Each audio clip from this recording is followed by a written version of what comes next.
ઊભો રહેવું સૂત્ર છે સાધનાનું સૂત્ર.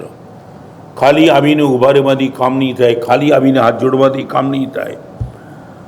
તમને ખ્યાલ છે ને, કૃષ્ણે અર્જુનને બોલાવ્યો ને ત્યારે અર્જુને ઊભો રહેવાની ડિક્લેરેશન કર્યું છે. અર્જુન કૃષ્ણના ચરણમાં આવી ગયો ને પછી કીધું કરીશ છે વચનમ તબ, ભગવાન આપ જેમ કહેશો એમ બધું કરીશ. દેટ મીન્સ ઊભો રહું. પહેલી શરૂઆત શરણથી, બીજી શરૂઆત સાધનાથી અને ત્રીજી શરત રાત દિવસ. દેટ મીન સાતત્ય, કન્ટિન્યુટી. સાધના કરીને છોડીને ભગવાન રાત દિવસ, ગુરુદેવ સામાયિક કરીશ, રાત દિવસ ઊભો રહીશ. સાધના ચાલુ કરી બધી છોડી દેવાની વાત નહીં, ટકી રહીશ ગુરુદેવ. આખી જિંદગીભર માટે સાધનાના પચકાણ મેં લીધા.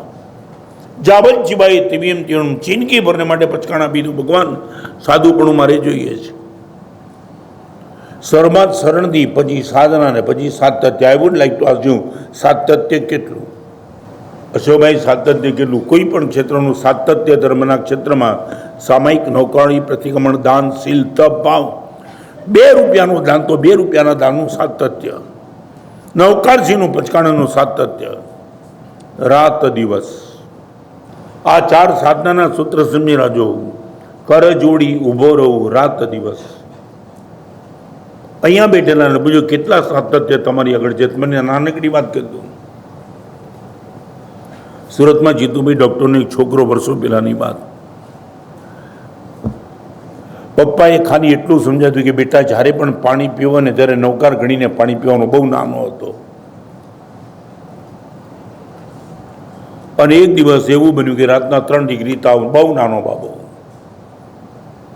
આમ તો રાત્રિ ભોજનનો ત્યાગ કરતો જ હતો, પણ રાતના પાણીની સખત તરસ લાગી. પપ્પા પાણી લાવો, પપ્પા પાણી લાવો. બેટા પાણી લાવું છું. પપ્પા જલ્દી લાવો. જ્યાં સૂતો હતો ત્યાંથી પાણીવાળું છે ને થોડું દૂર હતું.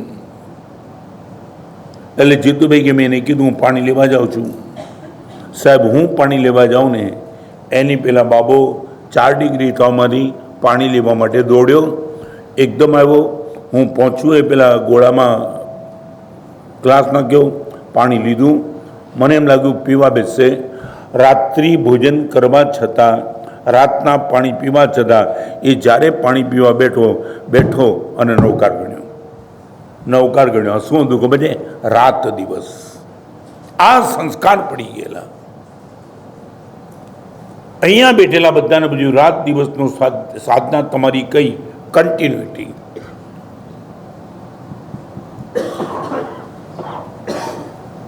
આગમ મતની શરૂઆતમાં પહેલી ભૂમિકા સાધનાની પ્રક્રિયા, શરણભાવ, સાધનાભાવ, સાતત્યની ભૂમિકા.